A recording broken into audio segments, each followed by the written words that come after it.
empirical formula and molecular formula.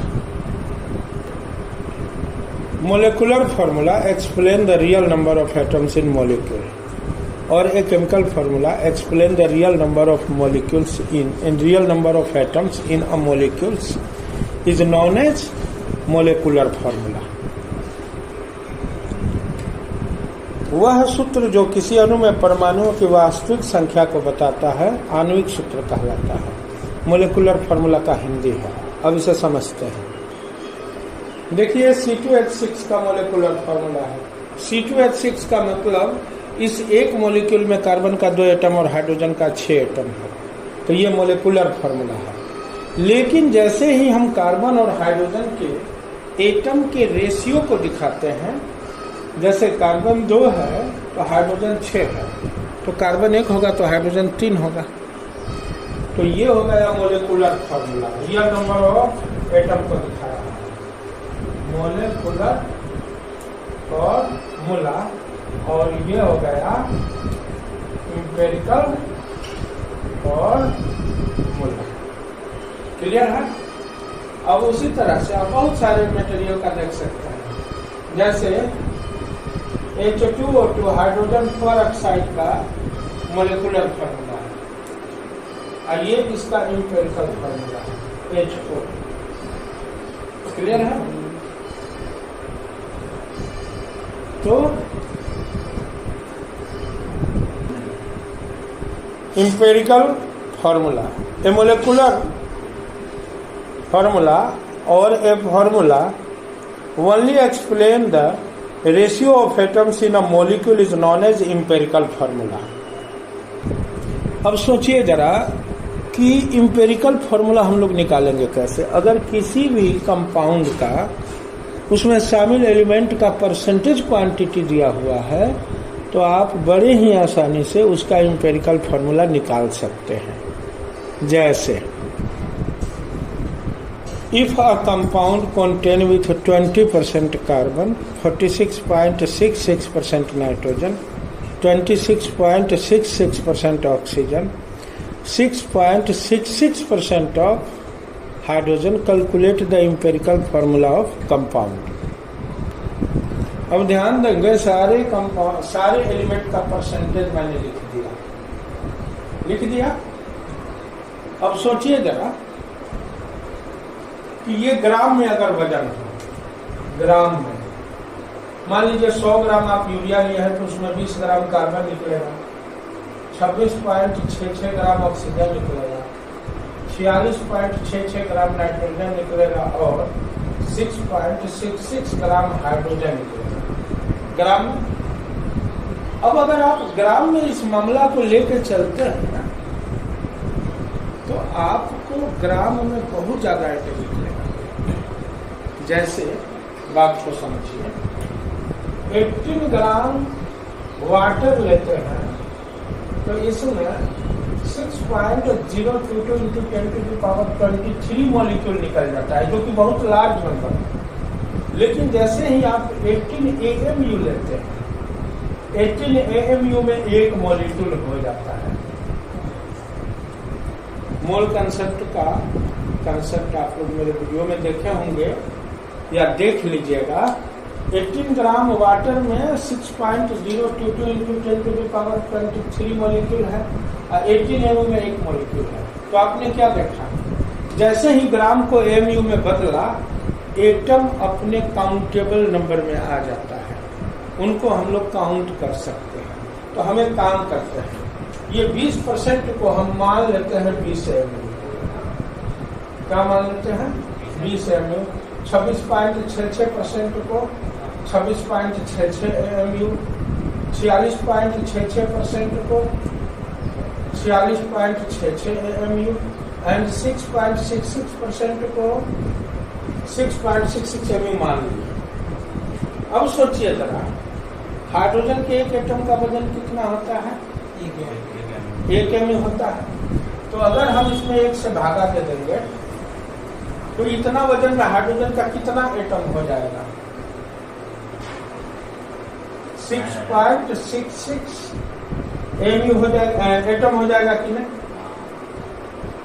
लेकिन यही nitrogen के एटम का भार कितना होता है? 28 MU। अगर हम इसमें 28 से भागा दे देते हैं तो कितना एटम निकलेगा? चूंकि एक एटम का 28 है। अब ये तो 6.66 AMU है और हाइड्रोजन के एक एटम का मास 1 AMU होता है, कटाए तो 6.66 एटम आ रहा है इतना। तो 46.66 AMU नाइट्रोजन को 14 से कटाए, क्योंकि एक नाइट्रोजन एटम का वजन 14 MU होता है, तो 3.33 आ रहा है। उसी तरह से 26.66 को 16 से कटाए तो 1.66, 20 बाय 12 से कटाए तो 1.66 आ रहा है। अब देखिए आपने क्या देखा, ये इसका परसेंटेज मास था कि नहीं था? ये क्या है? मोलर मास है कि नहीं है? तो ये परसेंटेज मास बाय मोलर मास आपको करना है। परसेंटेज मास जो दिया हुआ है बटा मोलर मास कर देना है। परसेंटेज मास बटा मोलर मास करते ही एटम का नंबर आ जाता है। लेकिन एक दूसरे के कंपेयर में कितना एटम है ये पता करने के लिए पहला स्टेप में हमने percentage mass by molar mass किया। Percentage mass by molar mass कर दिया। दूसरा स्टेप में हमको करना क्या है, इस सारे को इसमें से जो सबसे छोटा नंबर है उससे कटा देना।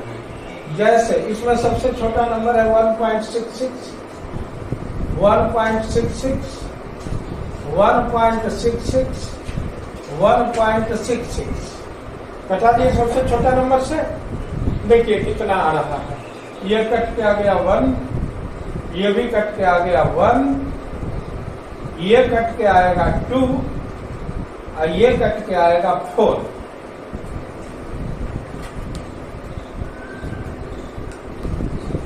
अब देखिए यहां पे 1 आ रहा है, 1 आ रहा है, लेकिन यहाँ पे 2.006 आ रहा है और यहाँ पे 4.012 आ रहा है। अब मान लीजिए कि इसको 2 मान सकते हैं कि नहीं, इसको 4 मान सकते हैं कि नहीं। अब इसका मतलब आपके सामने एक एम्पिरिकल फॉर्मूला आ गया। संयोग से ये एम्पिरिकल फॉर्मूला मोलिकुलर फॉर्मूला भी है। C कितना आ रहा है? 1, O भी 1, N कितना 2, H कितना 4, यानी CO2H4 ये मटेरियल यूरिया का फॉर्मूला दे रहा है।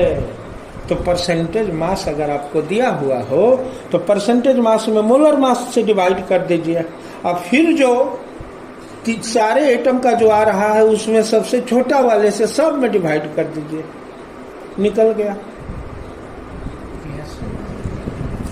If an organic compound has 40% carbon, 53.33% oxygen and 6.66% of hydrogen, calculate the empirical formula of compound. Carbon कितना है? 40%। ऑक्सीजन कितना है? 53.33%। हाइड्रोजन कितना है? 6.66%। अब कार्बन का मोलर मास होता है 12, ऑक्सीजन का मोलर मास होता है 16 एंड हाइड्रोजन का मोलर मास होता है 1। कटा दीजिए सभी को, कटा करके कितना हुआ? सबको कटा दिया, 40/12 आया 3.33, 53.33 बाय 16 आया 3.33, 6.66 आया 6.66। अब इसमें से जो सबसे छोटा नंबर ये है, इसी से सारे को कटा दीजिए। ये कट के आया 1, ये कट के आया 1 और ये कट के आ गया 2। यानी मामला कैसा है? कार्बन 1, ऑक्सीजन कितना है? 1 है और हाइड्रोजन 2 है। इसका मतलब हुआ कि कार्बन का 2 गुना कार्बन और ऑक्सीजन का दोगुना हाइड्रोजन है। तो ये तो एम्पिरिकल फॉर्मूला निकल गया, लेकिन ये मोलेकुलर फॉर्मूला तो है नहीं। संयोग से यूरिया का एम्पिरिकल फार्मूला और मोलेकुलर फार्मूला एक ही होता है, क्योंकि यूरिया का फार्मूला ही है CO2H4। इसमें जो दो एटम है कार्बन और ऑक्सीजन का, वो अकेला अकेला है। इसीलिए अगर किसी भी मॉलिक्यूल का एक भी एटम अकेला हो तो उसका एम्पिरिकल और मोलेकुलर फार्मूला सेम आता है। वाटर का empirical formula, molecular formula same आएगा। AlCl3 का empirical formula, molecular formula same आएगा। क्यों? क्योंकि ऑक्सीजन सिंगल है, एल्युमिनियम सिंगल है, यूरिया में कार्बन और ऑक्सीजन सिंगल है। CO2 का भी सेम आएगा, क्योंकि कार्बन डाइऑक्साइड में कार्बन एक है, ऑक्सीजन दो है, तो कार्बन डाइऑक्साइड का एम्पिरिकल फार्मूला और मोलेकुलर फार्मूला सेम आएगा। लेकिन यहाँ मामला कुछ और है। अब समझते हैं ये सवाल आखिर कैसे बनेगा। इस सवाल को हमने बना लिया, एम्पिरिकल फार्मूला तो इसको आ गया। अब मैं इस सवाल को थोड़ा सा मॉडिफाइड कर रहा हूँ, उसके बाद देखिए रिजल्ट क्या आता है। Empirical formula and molecular formula भी मांगा जा रहा है उसी सवाल में। क्या है? सेम टू सेम वही सवाल है। If an organic compound has 40% carbon, 53.33% oxygen, 6.66% hydrogen, calculate the empirical formula and molecular formula if molar mass is 180। तो अभी अभी आपने इसी सवाल को बनाया था। सारा परसेंटेज वही है। 40% कार्बन है, 53.33% ऑक्सीजन है, 6.66% हाइड्रोजन है। तो आपने वही process same to same apply कर दिया। तो अप्लाई किया तो आपके सामने एम्पिरिकल फार्मूला आ गया CO H2। अब देखिए मोलेकुलर फार्मूला कैसे आता है। मोलर मास बटा एम्पिरिकल मास, मोलर मास बटा एम्पिरिकल मास गुना एम्पिरिकल फार्मूला। इतना करते ही मोलेकुलर फार्मूला आ जाता है। अब देखिए मोलर मास कितना है, 180 ग्राम है ना। एम्पिरिकल मास कितना है, जोड़ लीजिए। 12 कार्बन का, ऑक्सीजन का 16 और हाइड्रोजन का 2, कितना हो गया 30। तो एम्पिरिकल मास कितना आ गया 30। अब एम्पिरिकल फार्मूला क्या है, CON2 H4 है ना। अब 30 से 180 कितना बार में कटेगा, सॉरी CON2 नहीं, COH4 है ना। अब ये इसे कितना बार में कटेगा, 6 बार में। 6 बार में कटा, 6 बार में कटा। क्लियर है? COH2 है, 6 बार में कटा। अब 6 बार में कटा तो इसमें 6 से मल्टीप्लाई होगा C6। H में 6 दूना 12, O में 6, यानी ग्लूकोज है। ये मोलेकुलर फार्मूला ऑफ ग्लूकोज आ गया। इसमें मोलर मास आपको दिया रहेगा, कोई दिक्कत। अब देखिए अगला सवाल क्या है। If an organic compound has 80% carbon, 20% hydrogen and molar mass of compound is 30 gram, calculate the empirical formula and molecular formula. तो क्या करेंगे, कार्बन कितना है 80% है, हाइड्रोजन कितना है 20% है, कार्बन का मोलर मास 12 ग्राम, हाइड्रोजन का मोलर मास 1 ग्राम, 80/12 किए। और अब यहाँ देख लीजिए, ये कटा तो 6.66, ये कटा तो 20, सबसे छोटा है 6.66। 6.66 को यहाँ भी लिख दीजिए, यहाँ भी लिख दीजिए। 6.66 से ये कट करके कितना आ गया 1, और ये कितना आ रहा है 3। क्लियर हो गया, यानी C1H3 ये हुआ एम्पिरिकल फार्मूला। अब मोलेकुलर फार्मूला बराबर क्या होता है, empirical mass PM mass by sorry molar mass by empirical mass Guna empirical formula होता है ना। अब मोलर मास कितना है? मोलर मास है 30 ग्राम प्लस इंपेरिकल मास कितना है? 12, 13, 14, 15। 15 से 30 दो बार में कटा। इंपेरिकल फॉर्मूला क्या है? CH3 यानी 2 से मल्टीप्लाई हो जाएगा C में C2, H के 3 से मल्टीप्लाई होगा H6। ये निकल गया इसका क्या? Molecular formula. और ये निकल गया इंपेरिकल फॉर्मूला। तो इस तरह से आप लोगों ने देखा कि कैसे हम लोग मोलेकुलर फॉर्मूला और इंपेरिकल फॉर्मूला को निकालते हैं। If an organic compound contains 20% carbon, 46.66% nitrogen, 26.66% oxygen, 6.66% hydrogen, and molar mass of compound is 60 gram, calculate the empirical formula and molecular formula। यह सवाल है। इसमें मोलर मास दिया हुआ है। क्या क्या है? कार्बन है, नाइट्रोजन है, ऑक्सीजन है, हाइड्रोजन है। पहला वाला सवाल में इस वीडियो में हम लोगों ने देखा। तो कार्बन कितना है? 20% है। 20% बटा 12 कर दीजिए, क्योंकि कार्बन का मोलर मास 12 होता है।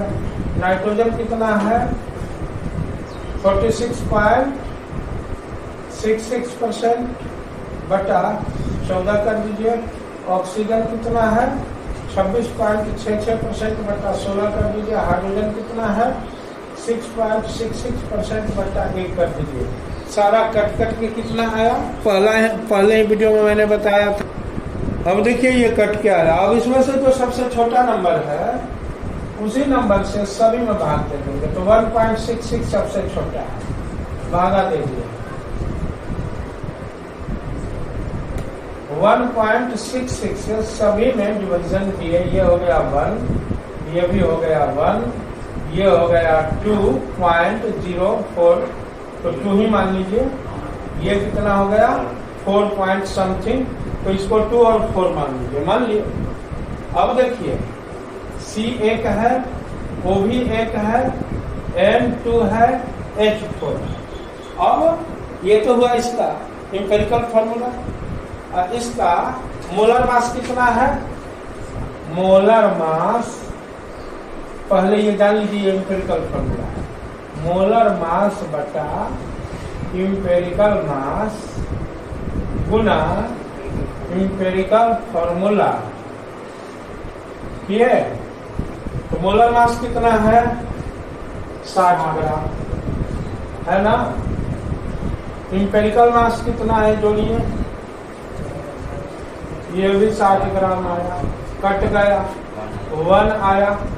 अब इसमें CON2H4 है, मल्टीप्लाई कीजिए, वही रिजल्ट आ रहा है। यानी इसका इंपेरिकल फॉर्मूला और मोलेकुलर फॉर्मूला सेम है, क्योंकि मोलर मास सेम था ना जी।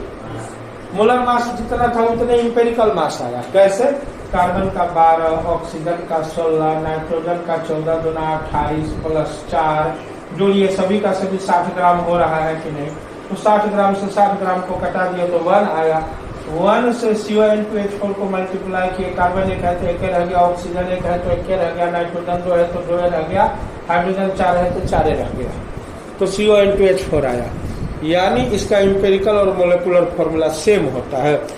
कुछ कंपाउंड का इंपेरिकल और मोलेकुलर फॉर्मूला सेम होता है, लेकिन अधिकांश कंपाउंड का इंपेरिकल और मोलेकुलर फॉर्मूला अलग अलग होता है।